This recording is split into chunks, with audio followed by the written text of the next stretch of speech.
Hey, welcome to the Unshakable Edge, the podcast for those who refuse to settle. I'm your host, Joe Warren, and if you're ready to master discipline, strengthen your mindset, and gain the edge in every area of your life, this is your home. Each episode delivers powerful insights on resilience, growth, and success, helping you take control of your life, take action, and build an unshakable life. Let's dive into this week's episode and sharpen your edge today. She stood in the parking lot, clutching the letter in her hand. It had been folded and unfolded so many times that the edges were actually fraying.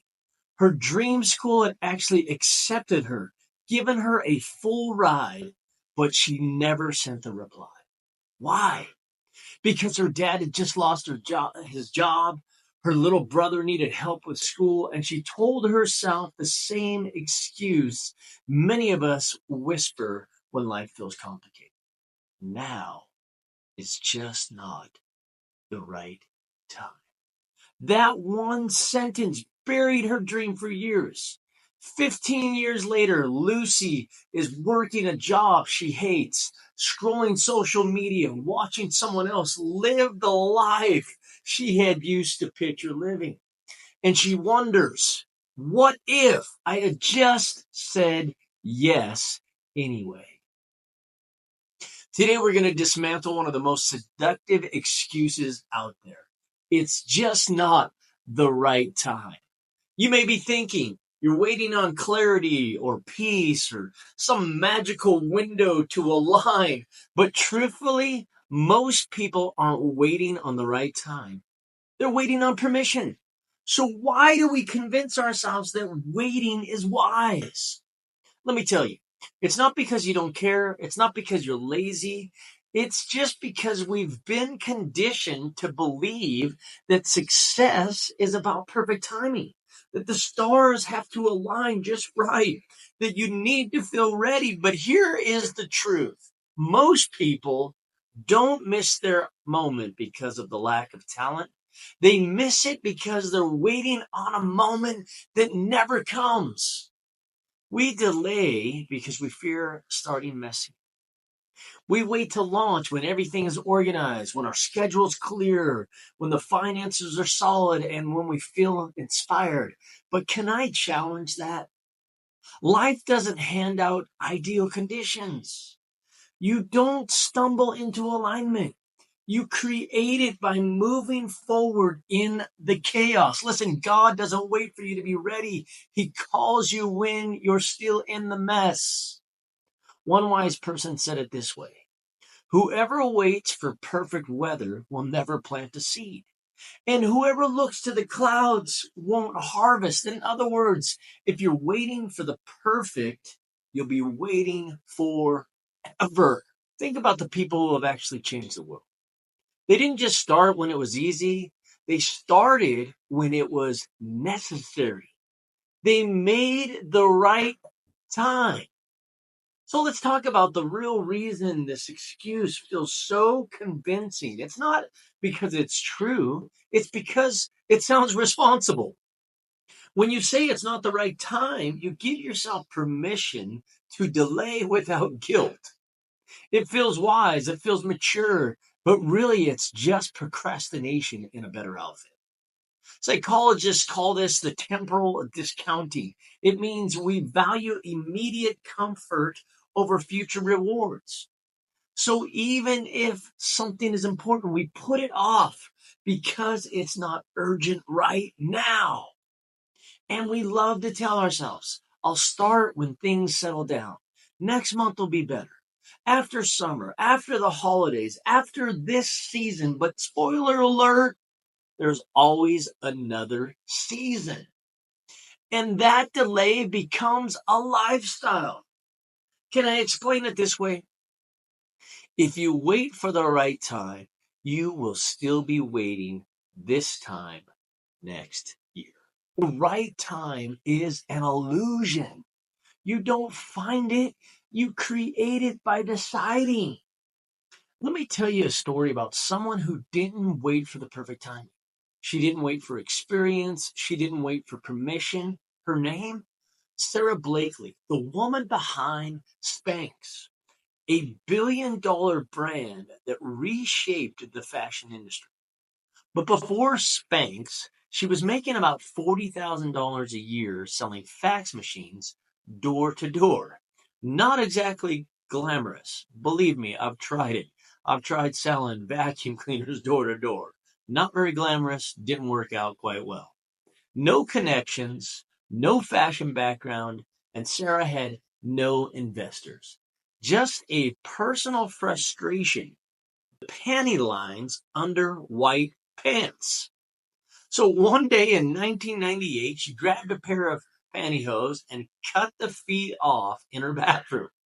That little experiment really sparked a revolution. Now, here's where most people would stop.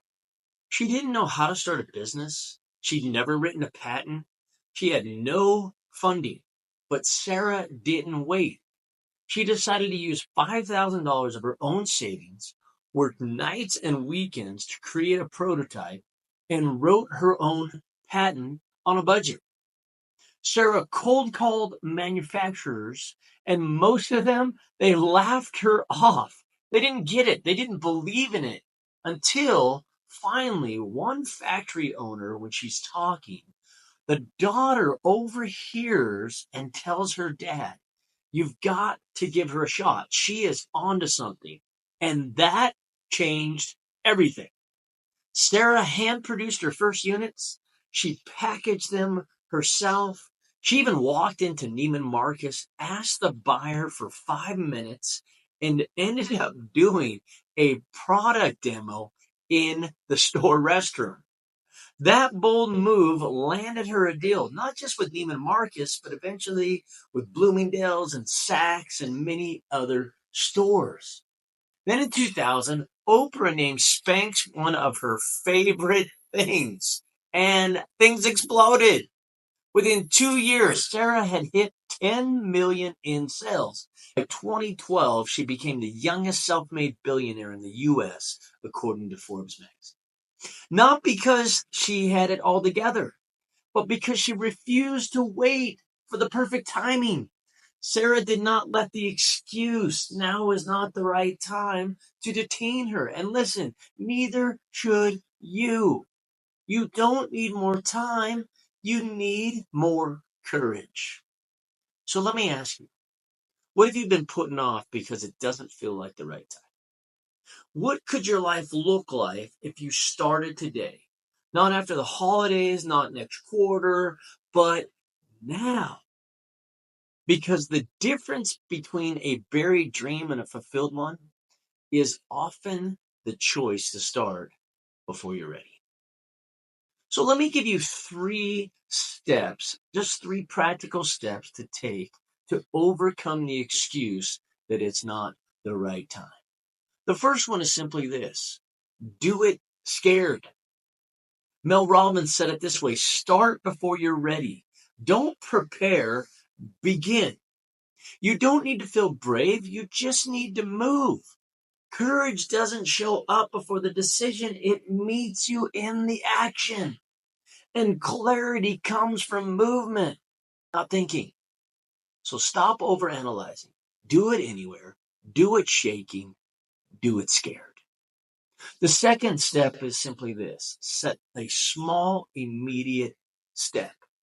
In other words, you don't have to launch the business, just buy the domain name. You don't have to write a whole book, just open a blank document and write 100 words. You don't need perfection, but you do need progress. Because momentum doesn't come from huge leaps, it comes from small starts with big commitment. And the last step is this: don't ask, "What will it cost me if I try?" Ask this instead: what will it cost me if I keep making the excuse? We're so good at imagining the risks of action, but rarely do we calculate the price of inaction. That excuse, it's not the right time, feels so safe in the moment. But listen, over time, it's incredibly expensive. So flip the question. Instead of asking, what if it doesn't work? Ask, what if I stay stuck here 5 more years?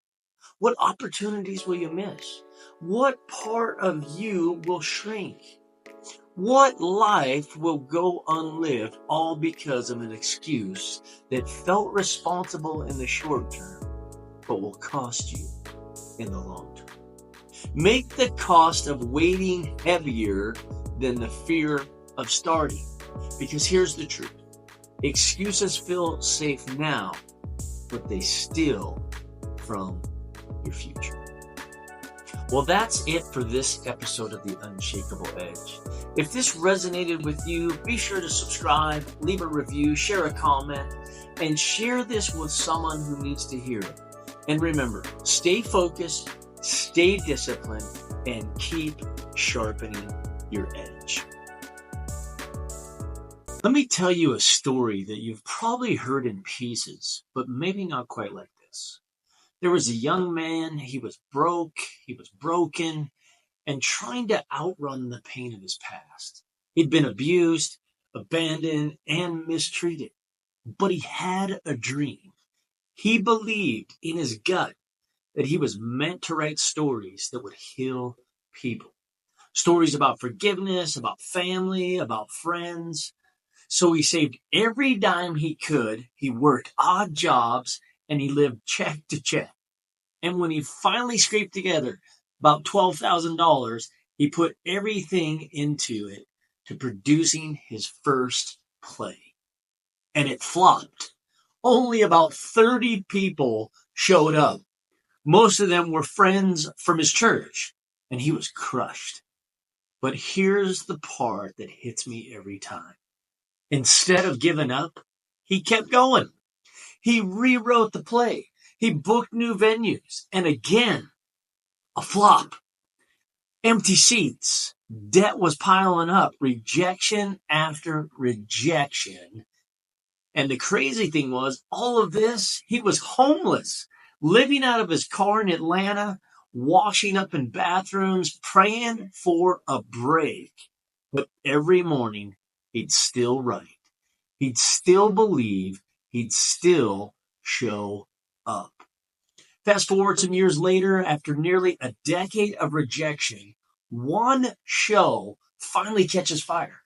The right people show up and the word begins to spread. And suddenly, the man who was living in his car is selling out theaters. That man, Tyler Perry. And today, he is a billionaire in the entertainment industry. He owns one of the largest film studios in the country. He hires thousands of people, and he has changed the game in Hollywood. All because Tyler Perry didn't let the excuse of I don't have the money stop him. He found a way. He stayed resourceful even when he had no resources. Now, this story really hits home with me.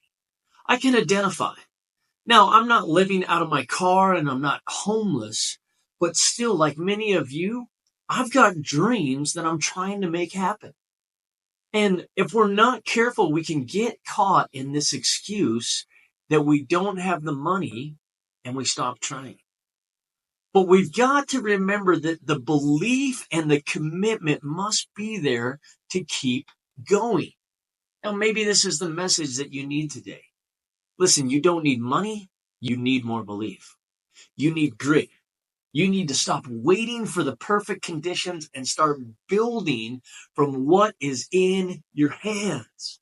Because if Tyler Perry can rise from the backseat of a car to billion-dollar boardrooms, then what excuse do you have left? Listen, in part one, we took a wrecking ball to the lie that says it's not the right time, that excuse that we give. But today, we're going after the second excuse that kills more dreams than failure ever will. And that is the excuse I don't have the money. Let's be honest. We say, I can't start the business. I can't invest in myself. I can't chase this dream because I don't have the money. And it sounds reasonable. It sounds logical, even wise, because we don't have the money. But here's the truth. We don't need more resources. We need to become more resourceful. Here's what I know. Some of the greatest ideas in the world were built without a budget. In fact, many $1 million dreams, they started broke. They started in garages, in notebooks, in stolen moments between work shifts. They were fueled not by the capital, but by that commitment and belief that they're going to chase after the dream. And what we learn from this is this: money doesn't unlock purpose, action does. These guys, these gals were true action takers. And when you say, I don't have the money, what often we're usually saying is, I want someone to remove the risk. I want guarantee. I want comfort before I make the commitment. But it doesn't work that way. Dreams don't come with safety nets. And your breakthrough doesn't wait for your bank account to hit a certain number. So what do you do when money's tight, but that dream just won't leave you alone? Here's some practical steps to take, even when the bank account says otherwise. Number one is this: start small and start now. You don't have to do everything all at once. Write that first page. Record the first idea. It doesn't take money. Volunteer in the space that you want to lead in. Offer help before you ask for support. Movement creates momentum, not money. Number two, use what's in your hands. What do you got already? Do you have a phone you can record with? That's what I'm doing. Do you have a voice that you can speak to people and help people out and bring value? A notebook to where you can write down ideas and thoughts or things that you want to put in a book.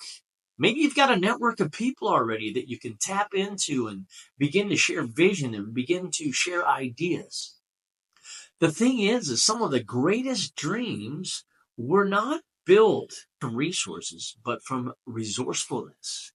Your dream doesn't need perfection. It just needs a first move. Number three is this: trade value, not dollars. Can you encourage someone?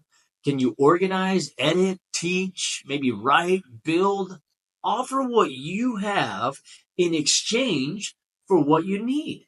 And you'll be surprised how far that generosity and that grit can take you. Number four, let go of fancy. Focus on faithful. A lot of times we think we need this perfect, polished product or service to launch out into wherever we're trying to go. But we don't need that. Polished brands and all those things, they will come with progress. The fancy setups, all those type of things that keep us paralyzed, we don't need. Listen, excellence doesn't start fancy. It starts faithful. So show up consistently with what you've got. Let your realness speak louder than your resources. And last but not least, use what's free. There are so many resources in today's day and age. You've got Canva for design. You've got CapCut for editing if you're doing videos.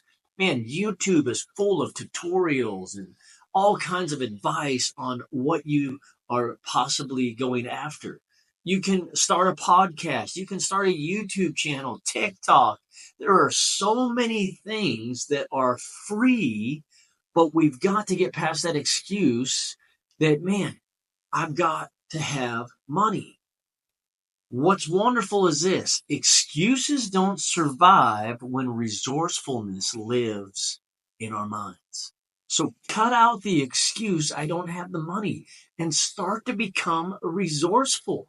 A lot of times we've been asking the wrong question. How can I afford this? How can I get the money to make this dream a reality? But the better question is, how can I not afford to delay on this dream any longer? Ask yourself questions like this. What will it cost me if I keep waiting? What dreams will go unlived? What version of me will never show up if I keep giving excuses? I don't have the money. Now that can feel safe, but can I just say safety can become a prison that holds us and bottles up our dream. Listen, don't let your dream die in the waiting room of excuses. You have something now.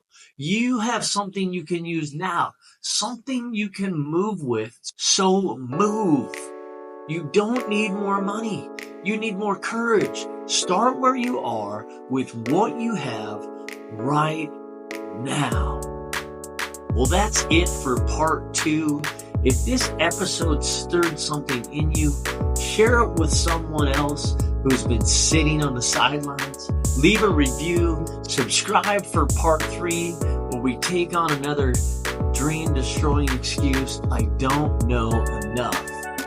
And until then, stay focused, stay disciplined, and keep sharpening your edge. Let me ask you a real question today. Have you ever caught yourself saying, I want to start, but I just don't know enough yet? This is an excuse a woman named Tessa used. Tessa had a dream to start her own design business. She was creative, talented, and had a great gift for making things beautiful. But every time she sat down to get started, a thought would pop in her head. I just need to learn a little bit more before I get going on my dream. So she would buy another course, or she'd read another book, take another workshop, and watch hours and hours of tutorials. She even had color-coded notebooks filled with ideas, but no clients, no sales, and no real start. Meanwhile, her friend, who had far less skill and half the knowledge, launched her business. It was messy. She made a ton of mistakes, but she got better and better. And after a year, she had a thriving client base and a growing brand. Tessa watched from the sidelines and thought, how is she doing this? I know more than she does. I've studied more. But the truth was brutal. It wasn't that she knew more, it's that she did more. Zig Ziglar said it this way: you don't have to be great to start, but you have to start to be great. That one line changes everything. The friend didn't wait until she knew it all. She just acted. She gave herself permission, and that is what changed everything. Now, I want to go a bit deeper into this excuse. What if I told you that the excuse, I don't know enough, really isn't about knowledge at all? What if it's about something deeper? This excuse that we use, I just need to know a little bit more, I just need to learn a little bit more, really often stems from something more painful: that I'm not enough. And that's what we're going to talk about today in this part 3 of episode: are excuses killing your dreams?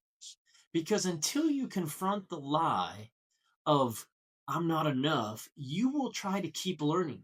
You'll keep preparing, but you'll never launch your dream. You'll never lead a successful business. You'll never live a bold life. Here's the secret no one tells you: I don't know enough is not about facts. It's really about fear. And more than that, it's about identity. It's the fear of being exposed, the fear of looking like a fraud, the fear of not being worthy to start. And the problem is this: you'll do exactly what you think about yourself. I love the quote by John Maxwell. He said, you'll never outperform the way you see yourself. Let that sink in. Deep down, you probably see yourself as not ready, not smart enough, or not qualified. Your actions will reflect that belief. Always. We cannot outperform the identity that we believe about ourselves. So if we're telling ourselves, once I know a little bit more, I'll be ready. Let's be honest, that day probably isn't coming because it's not about more information. It's about avoiding exposure. So underneath this excuse, I don't know enough, really is a soundtrack playing in your head. If I try and fail, I'll look stupid. I don't want to embarrass myself. What if I prove that I'm not cut out for this? So we read another book, we watch another video, we take another course, and we call it preparation, but let's really call it what it really is: protection. We're protecting ourselves from the shame, from guilt, from stepping out and being seen. Because we convince ourselves as long as I'm still learning, no one can criticize me. Take, for example, a woman named Marie. Loved painting. She took every course, followed every artist, studied every technique, but she never showed her work. One day a friend said, "You know more about art than anyone I know, but you've never created anything real." That night, Marie started and hated her first three canvas paintings. But by the end of the month, she had a painting and she had sold it and made her first commission. And it wasn't talent that changed her life, it was action.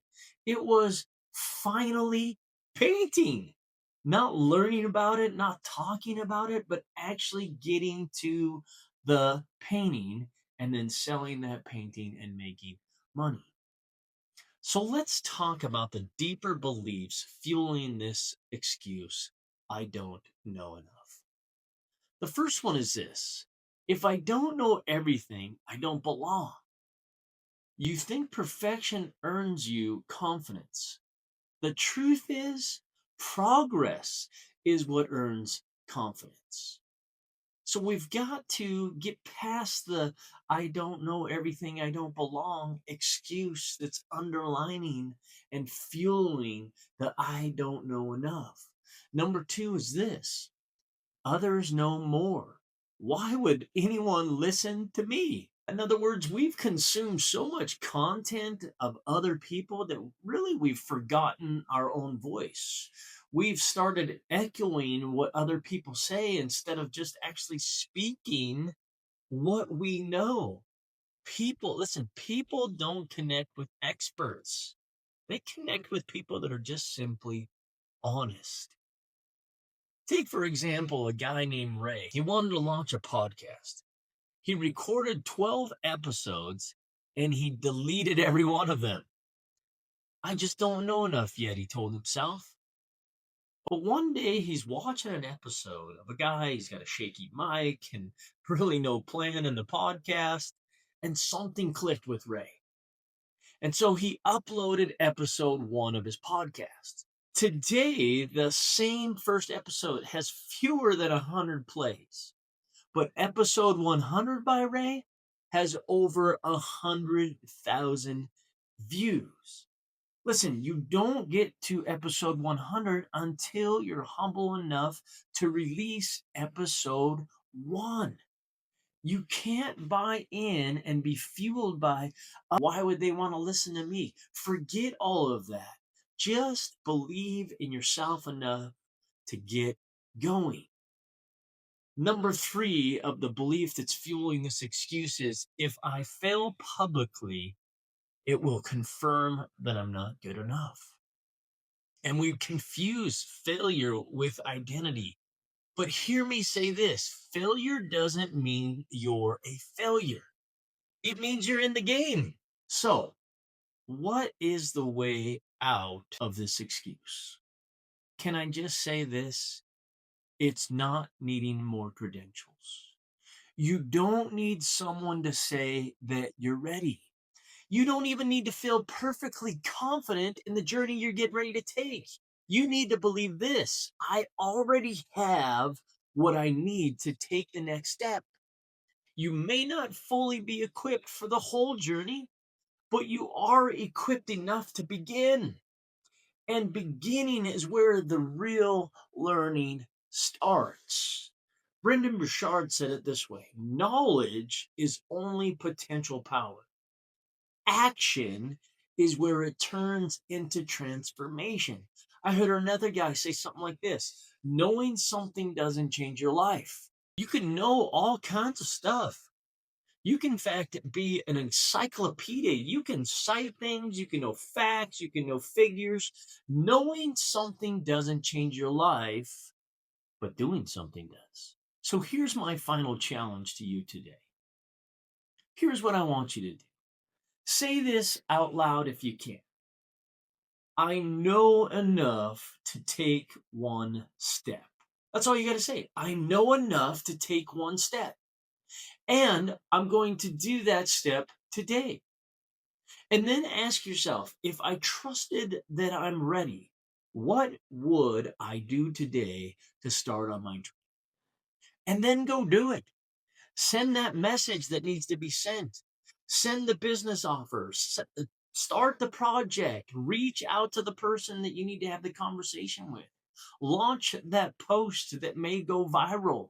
Take the next step. Listen, don't wait for clarity. Create clarity through motion.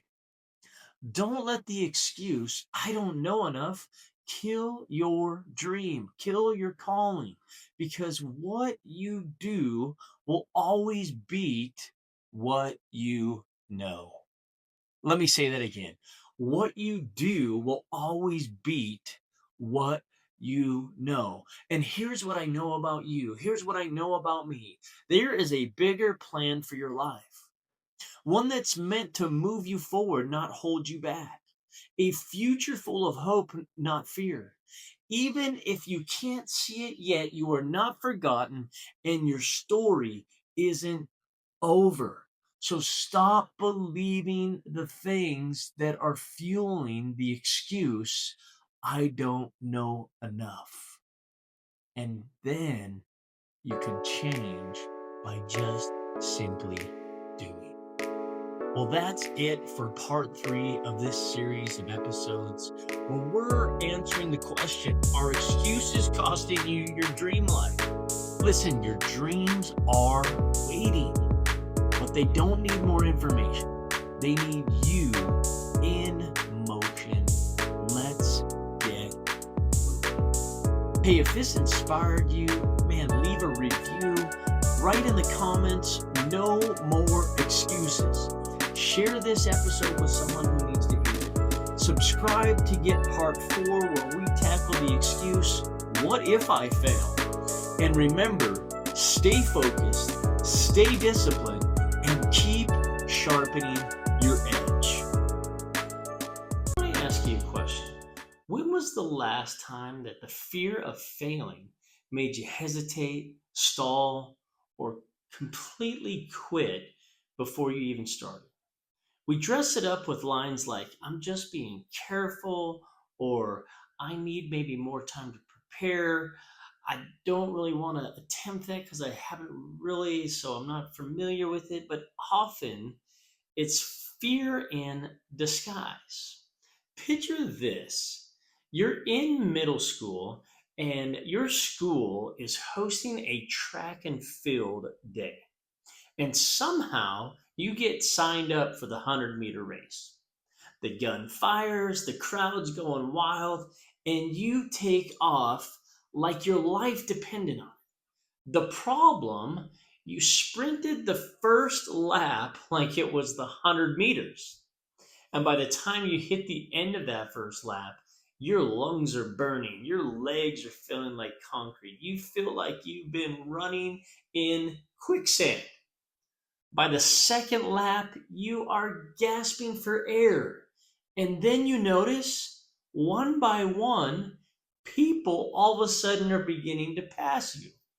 First, it's the really fast kids. Then all of a sudden, the average kids are going by. And then the kids who look like they've never run a day in their lives, all of a sudden are crossing and passing you by. And halfway through that second lap, you stop. You don't slow down to a jog. You're not even thinking about walking across the finish line. You just step off the track. And in your mind, you're telling yourself, man, this is so embarrassing. I've failed. If I keep going, everyone's just going to see this struggle that I'm in. I might as well just quit this. What you didn't realize then is that quitting in that moment actually burns the embarrassment deeper into your memory more than if you had just finished dead last. In contrast, let me tell you about another race. It's the year 1968, it's the Mexico City Olympics, and there is a marathon runner by the name of John there from Tanzania running in this race. And during the race, John gets bumped by another runner and he falls to the ground.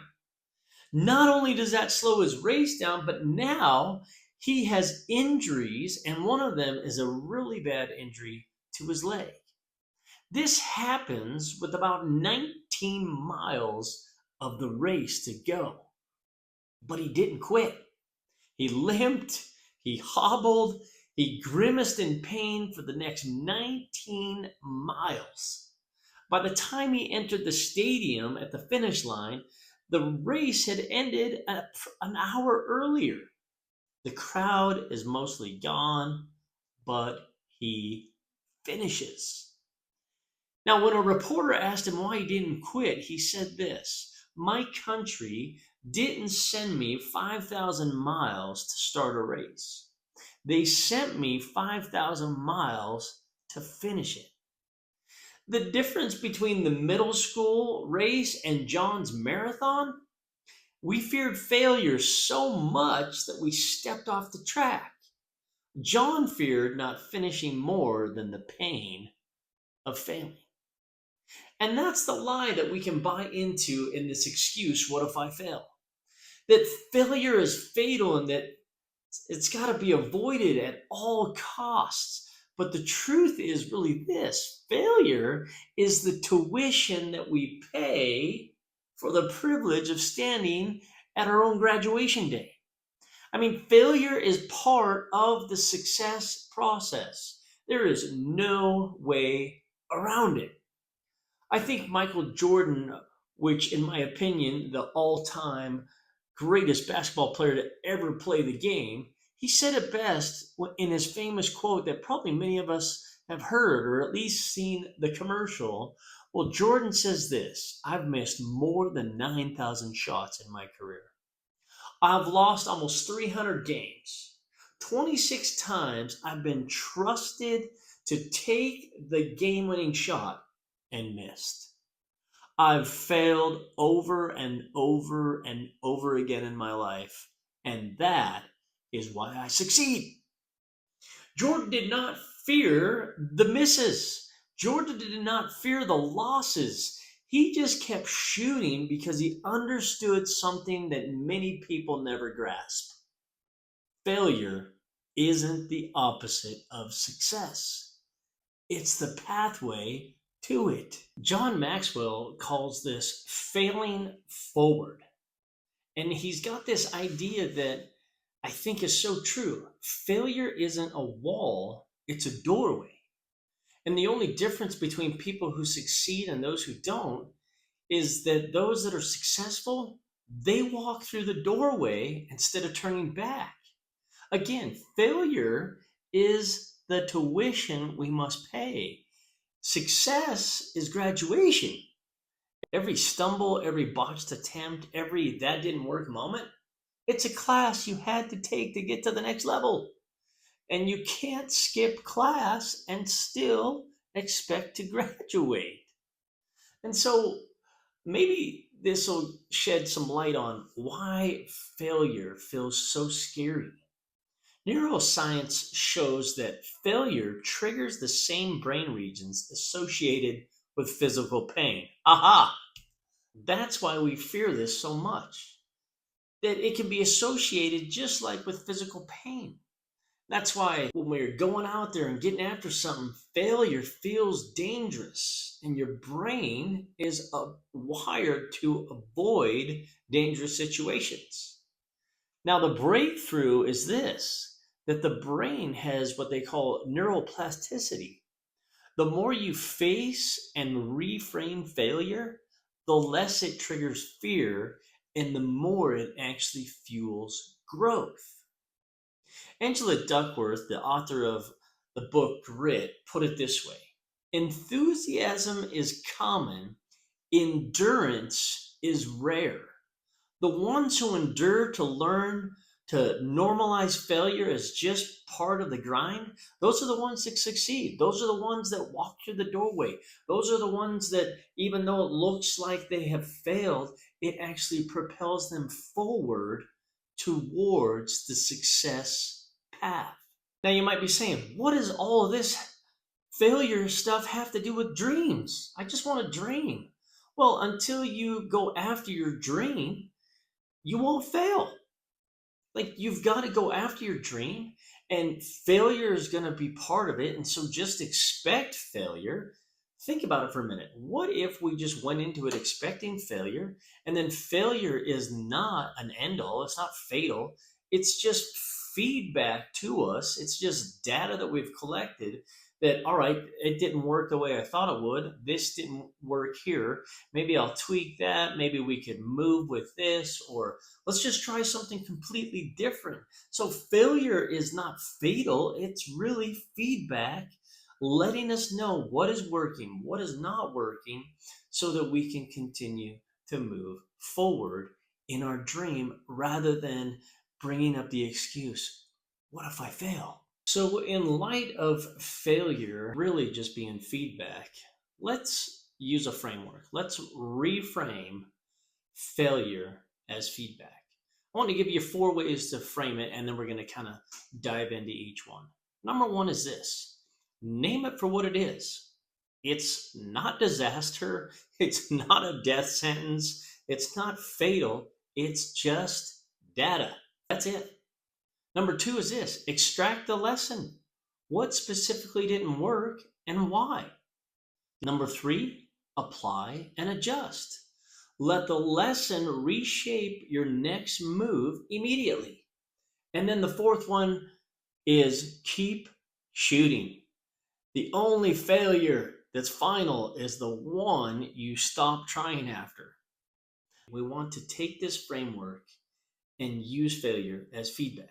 So, number 1, name it for what it is. It's just data. Most people call failure proof they weren't good enough, but it's really just, listen, it's just information. We've got to shift our language instead of saying I failed to probably I got feedback. Science backs this up. Reframing failure lowers the emotional sting and helps your brain process the event in a logical way instead of emotionally. An example would be a pilot uses an incident report to learn from his mistakes. They don't label them career ending disasters. And so, a question for us to ask ourselves is, what exactly happened? What did I expect to happen? Just use it as information, use it as data, so that you can learn and improve upon that. Number 2, extract the lesson. In other words, we want to get into the nitty gritty. What specifically didn't work and why did it not work? Failure becomes wasteful only if you never figure out why it happened. So be specific. Don't settle for, well, I just wasn't good enough to do that. No, dig into the decisions, the steps, or the assumptions that actually led to that result. I love how John Maxwell puts this. He calls it evaluated experience, the kind that actually produces growth. An example would be this. We've all probably know Thomas Edison didn't just try random things for the light bulb. He kept notes on why each attempt didn't work so that he never repeated the same mistake twice. That's why he could say, remember, oh man, I see you failed 1,000 times or 10,000 times or whatever it was. And he said, no, I've just figured out that many ways a light bulb will not work. So we've got to ask, what can this teach me that success never could? What specifically didn't work and why? Now, after those two things, then we must apply and adjust. In other words, we've got to take the lesson that we've just learned and we've got to reshape that for our next move. It's not enough just to know what went wrong. You have to change what you do next. Why most people get stuck is they analyze their mistakes but keep repeating them because they never alter their process. Small adjustments compound over time. This is that iterative improvement principle where we're looking at things, checking it out, evaluating, figuring out what went wrong, what went good, and then tweaking, doing something different so that we improve upon what we're trying to accomplish. Coming back to Michael Jordan, he didn't just practice more after he missed shots. He would study game film, he broke down the mechanics. He would even go so far as to, did he eat the right thing that day?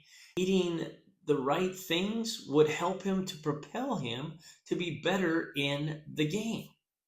So I think the question in number 3 here to ask ourselves is, what is the one thing I will do differently because of this failure? Then we get to step number 4, and that is, you got to keep shooting. The only failure that's final is the one that you stop trying after the failure. This is where that grit really comes into play. Endurance beats talent over the long run.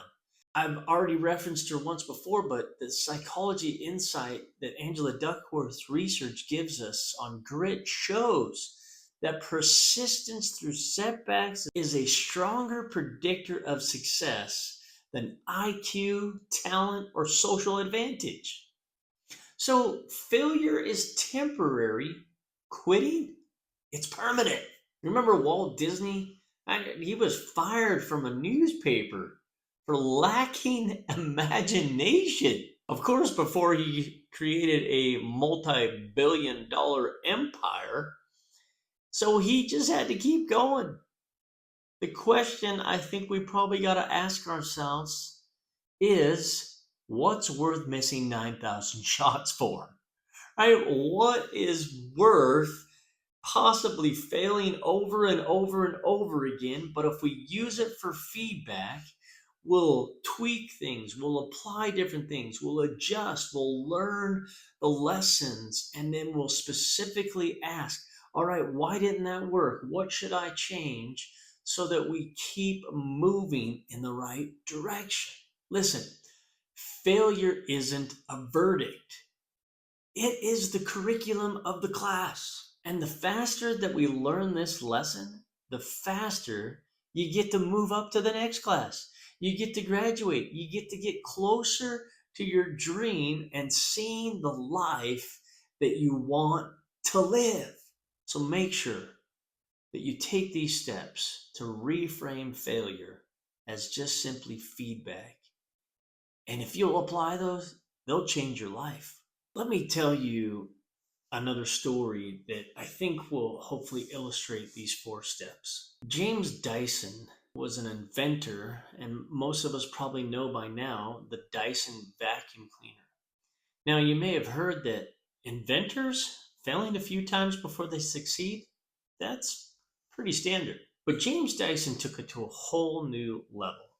Imagine obsessively tweaking and testing 5,127 different prototypes.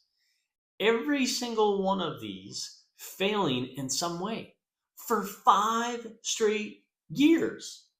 That's the path Dyson took to invent his first bagless vacuum, the G-Force.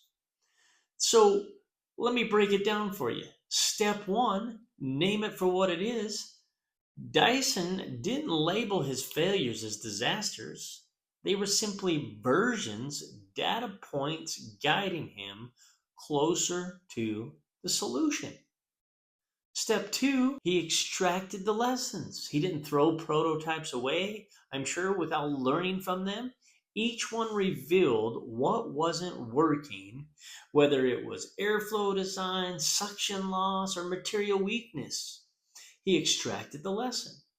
Then he went into step three, apply and adjust, where with each lesson he meticulously adjusted one variable at a time: dimensions, materials, airflow mechanics, keeping his progression measured and purposeful. And then, of course, step four, as we know, he kept shooting. After the 5,127 attempts and years of pressure, rejection, ridicule, he finally launched his vacuum cleaner. So James Dyson's journey doesn't follow a straight line.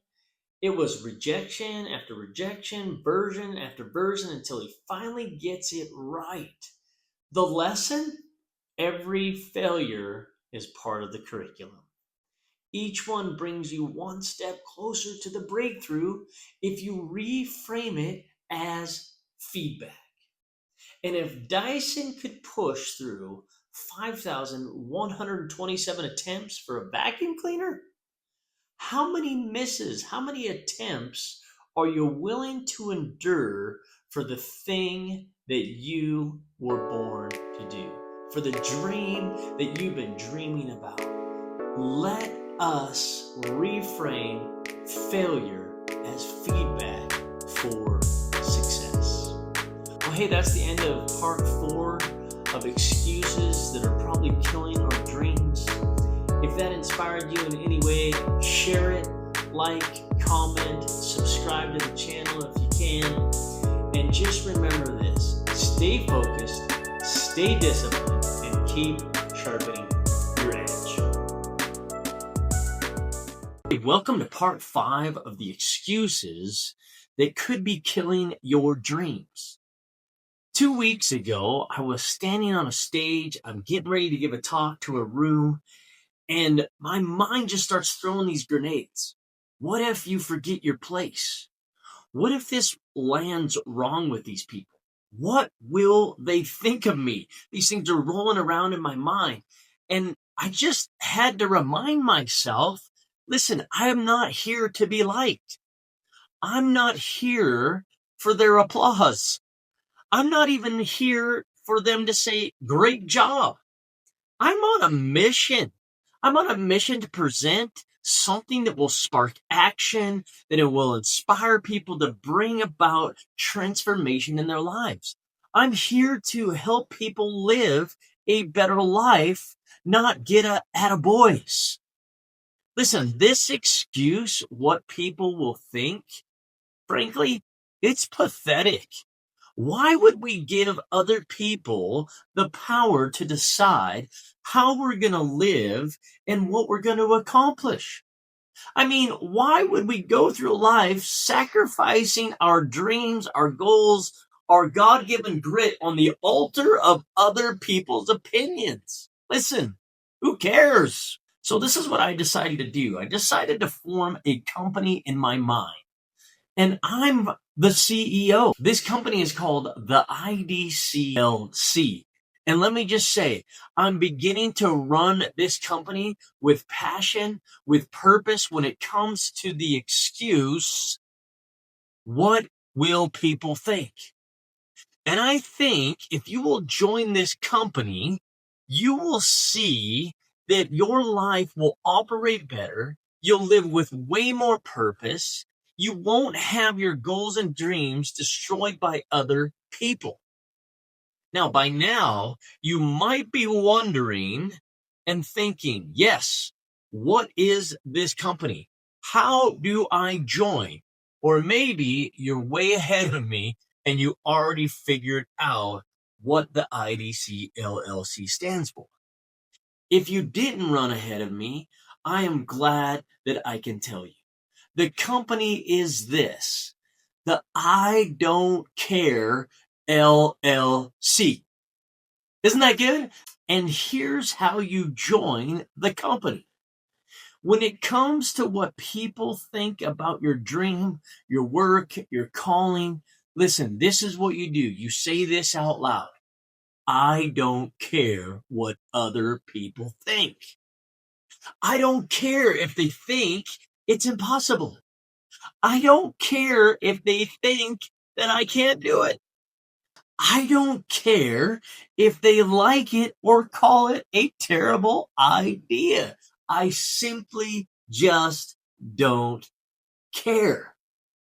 And when we join, let me tell you what happens next. You start living in freedom. You stop stressing about other people's opinions. You quit making decisions based on imaginary reactions by other people, and you begin to move towards your dreams. Now, I can hear people already. Man, this is kind of harsh. And guess what? I don't care. I don't really care. Because here is the truth.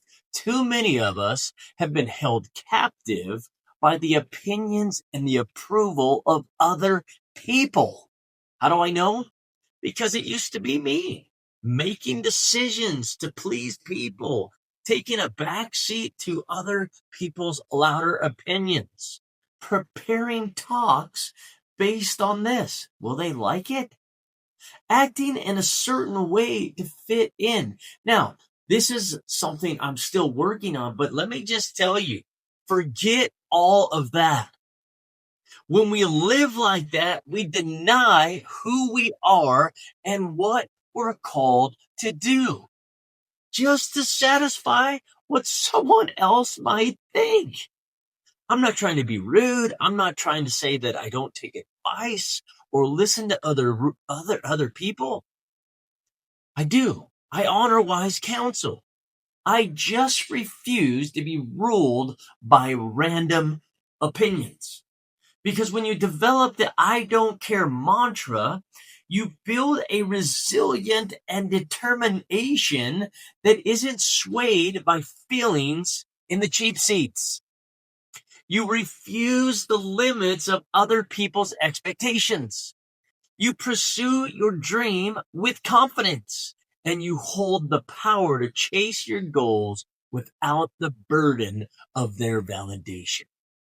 So yes, when it comes to other people's opinions, I belong to the IDC LLC, and we're in the business of not caring.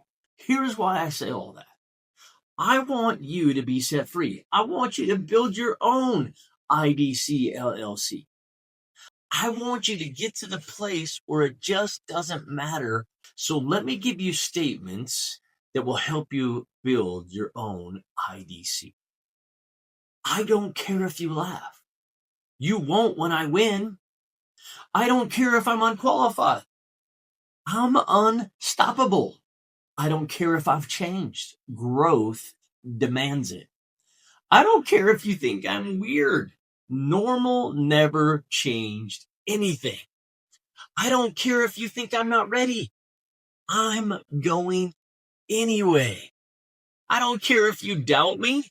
Your doubt feeds my fire. I don't care what you think. Purpose outranks your opinion. Those are the things that we need to begin to say when this excuse of what other people think starts to pop in our head. We start to get these thoughts and we start to succumb to what others might think. Let me give you an exercise that will help you break free of this excuse and activate the IDC LLC in your own life. It'll only take you 15 minutes, but I promise if you'll do this, it will help transform the excuse to what people will think to the just I don't care. So do this with me right now if you can, or immediately after watching or listening to this. Step 1 is this. Name it. Say your dream in 11 words or less. My dream is to blank.